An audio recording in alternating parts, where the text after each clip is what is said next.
Hey guys, this is Solution PODFIC, and today we're going to be reading The Right Substitution is Key by Addicted Apple. This is Chapter 5. This is dumb, Tim said.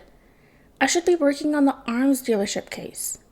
Come on, Jason encouraged. You're almost done with your essay. You just need to make a few more points linking back to the central theme. I hate you, Tim said. I hate you more than I've ever hated anyone in my life. You are a cruel and sadistic person taking great pleasure in my pain. Yep.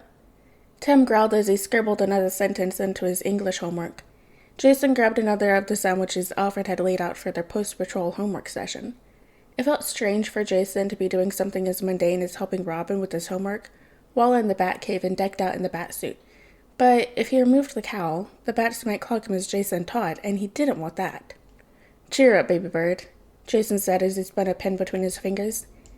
This is your last bit of homework for the night. Then you can go up to bed. Tim growled even louder at the reminder of his newly imposed bedtime. Go up to bed? This isn't even my fucking house.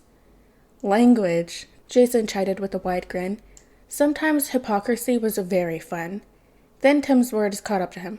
What do you mean? Bruce adopted you, didn't he? This is your house. Bruce didn't want to adopt me, Tim corrected. He felt obligated to after my dad died. I'm not actually a Wayne, and Bruce isn't really my father. He's never seen me that way. Ergo, this isn't my house, and I usually go home to Drake Manor.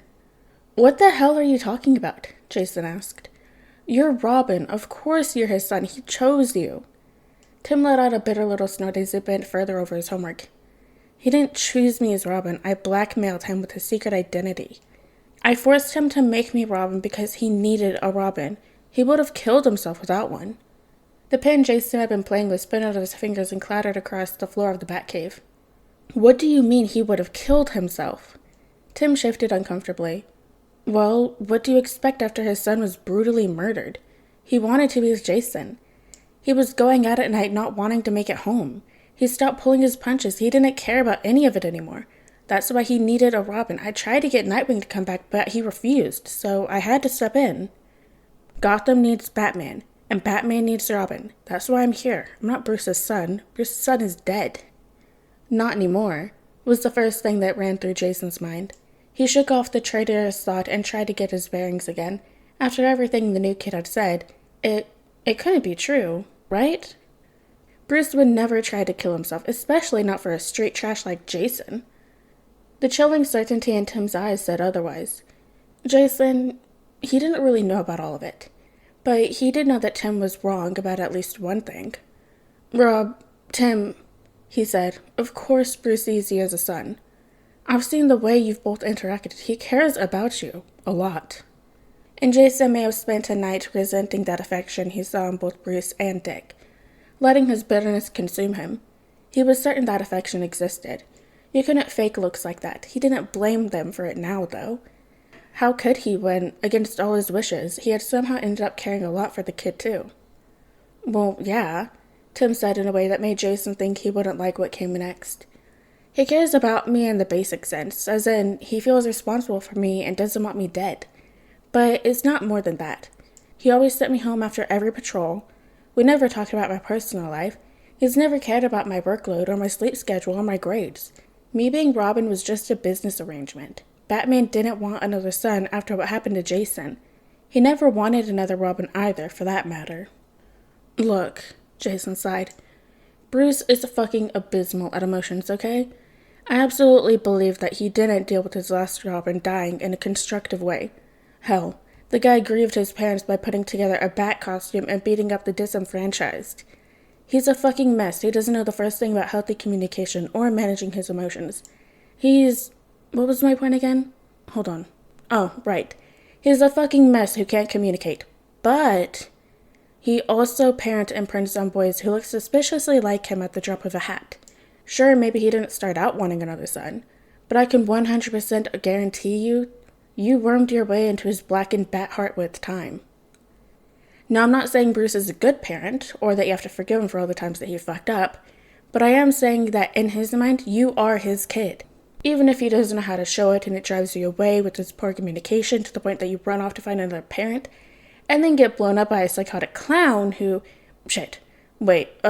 Wrong Robin. This is about you, Tim. We're talking about you right now. And on the topic of you, I'm saying that just because Bruce has been bad at communicating to you that you are family, it doesn't mean it's not true. If you weren't family, then Alfred wouldn't call you Master Tim. If you weren't family, then you wouldn't have a bedroom in the family wing. If you weren't family, then Bruce wouldn't have adopted you. He would have helped you get emancipated or foisted you off onto someone else. You were Bruce's kid, if you want to be. Bruce may be gone right now, but he and Dick will be back one day. Because they always come back. And he's going to be relieved to see you, not because you've been looking after Gotham in his absence, but because he loves you. Full stop. End of story. Thank you for coming to my Red Talk. Jason punctuated his speech by shooting Tim a thumbs up. He was nailing this pep talk thing. Apart from the bit where he realized he was talking about his own situation, but he'd think that the implications of Bruce actually giving a shit about him, to the point of being suicidal, later. Tim didn't seem to agree with Jason's congratulations to himself because he promptly lost his shit. Then what about your stupid fucking sleep schedule? Tim yelled. If Bruce is my parent, then why are you the first person who's ever helped me with any of my homework, or made sure I was eating, or given me a bedtime? Why the fuck is a random crime lord doing a better job of parenting me than any of my actual parental figures ever did? Explain that to me, you asshole!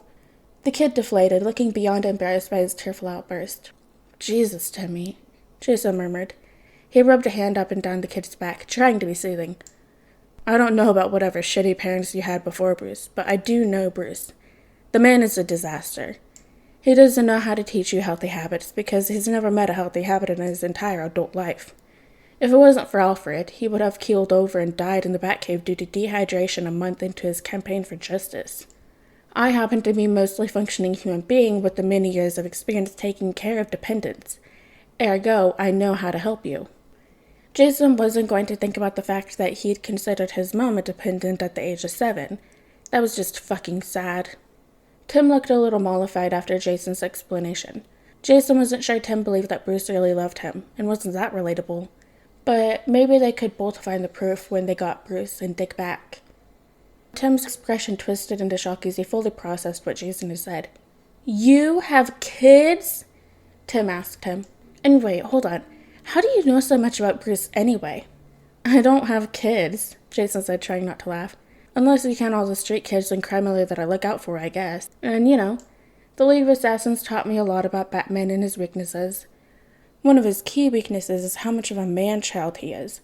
And the other is his pretense for adopting black-haired orphans and not being able to communicate his love to them, apparently. Know thy enemy and all that. Tim shot him a look that clearly meant to communicate, you're full of shit, but didn't question him further. So, Jason said after a long silence, does this mean you're going to stop being mad at me about the sleep schedule now? I will always be mad about the sleep schedule, Tim said, but a smile tugged at the corners of Tim's mouth, and Jason could sense that they had reached some kind of truce. Fair enough. After everything Timmy had told him, Jason felt perturbed for the rest of the evening. When Tim's homework was finished, Jason headed out as Alfred ushered Tim up to bed. This was the usual routine. However, instead of going home, Jason doubled back into the empty Batcave and went straight for the Batcomputer. He had to know if what Timrose had said was true. He had to know what happened after his death. He used his old codes to log into the Batcomputer, making sure to scrub the evidence in the camera as he went. It wouldn't fool Barbie if she looked, but hopefully she'd have no reason to look. After a moment of thought, he started with the report of his death. It was everything he expected from Bruce, clinical and impersonal. He didn't need Batman's professionalism, he needed the truth. So he went to the cow footage next. A howl pierced the Batcave as soon as he clicked onto it, and Jason flinched in surprise. It took him a moment to realize the howl was Bruce. The man was emitting animalistic keens as the footage showed Jason's little body cradled in his arms. He'd never heard Bruce make sounds like this. He'd never heard anyone make sounds like this. No, Jason, no. Wake up, lad. Wake up, please, just wake up. Jason turned the footage off. He gave himself a shake, trying to ignore the adrenaline pounding through him. After a few breaths, he moved on to some of the later videos. He looked at a month after he died, then 2 months, then 3. It was all the same. Batman beating people almost to death, civilians cowering away. Not from the criminals, but from Batman himself. Batman stepping into gunfire and being slow to fire his grapple. Jason felt relieved when Tim started showing up in the footage. He never thought that was how he would feel about the reappearance of the new Robin. But then he saw Batman yelling at Robin flinching away from Batman, even as they argued with him. Batman knocking Robin down in training, far rougher than he'd ever been with Jason. No wonder the kid thought Bruce didn't care for him past the bare minimum. But as Jason kept moving forward through the months, Batman started to soften again. He started falling back into something more reminiscent of what he'd been before. He started giving Robin clipped praise, and even the occasional affectionate shoulder pat. There was even warmth in his voice sometimes. Batman still wasn't the man Jason remembered. There was no laughter, no hair ruffles, no stops for ice cream. But it was certainly an improvement. Then Jason reached the end of the months before Batman and Nightwing disappeared. He felt numb. He knew he should log out and leave the cave before someone noticed what he was doing, but he couldn't bring himself to move as he processed everything he had just seen. So maybe Baby Bird had been right about Bruce being a wreck after his death. The last few years have been very difficult for all of us, Alfred spoke behind Jason. Jason's heart raced as he quickly exited the computer and shut it off, wiping all trace of his login from the system. I was just curious, he tried. I'm sure you were, Master Hood. Jason was hit with the sudden chilling certainty that Alfred knew exactly who Jason was and what he was doing. Alfred walked forward to stand beside him. They faced the dark screen of the back computer, watching their own reflections. Master Bruce loved Jason very, very much. We all did. We would give anything to have that boy back with us. Even if you got him back, he wouldn't be the same boy. Jason tutted gently. No one would expect him to be. We'd welcome him all the same. I can't truly speak for everyone, but there is nothing Jason Todd could do that would make me stop caring for him. I have to believe Bruce would feel the same. Jason's breath stuttered at Alfred's words as he tried to fight back the tears blurring his vision.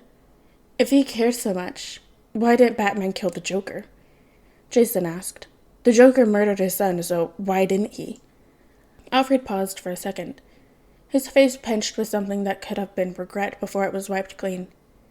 Everyone has a series of building blocks that make up who they are. Everyone has a series of building blocks that make up who they are, Alfred said. Some of these blocks are more important than others. Some are more foundational. Sometimes these building blocks are hobbies or history or relationships. Sometimes these building blocks are beliefs. That is why it can be so difficult to change some people's minds, even in the face of logic and evidence. Changing their beliefs would mean changing the very foundation of who they are. Long ago, Bruce, both as himself and as Batman, made not killing a fundamental building block of who he is. Bruce fears who he will be without that building block. Without that building block, his whole sense of self would tumble down. There are no exceptions, no considerations. If there is a way to avoid killing, then that is the path Bruce must take to be himself. It is not about whether he is right or wrong. That is simply who Bruce is.